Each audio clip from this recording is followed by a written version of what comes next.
Good morning, everybody. It's Dr. A. I want to show you this cute little house in Athens, Georgia, but it's got a beautiful garden. You can see the walkway and the greenery.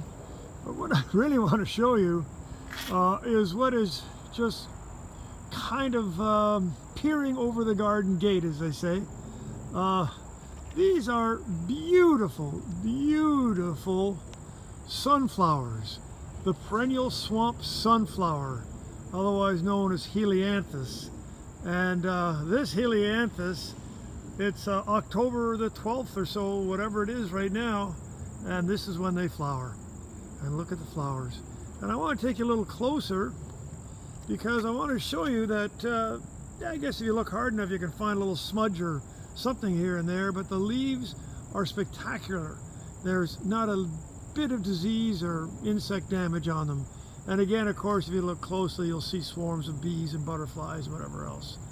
Helianthus angustifolius, swamp sunflower. Big. This is big. This is 6 feet tall, you know, flopping over the garden gate. But isn't it pretty? And even makes that house look better. Come see us in beautiful Athens, Georgia. Take a look at the app that I did, Armitages Great Garden Plants, and learn more about these beautiful plants.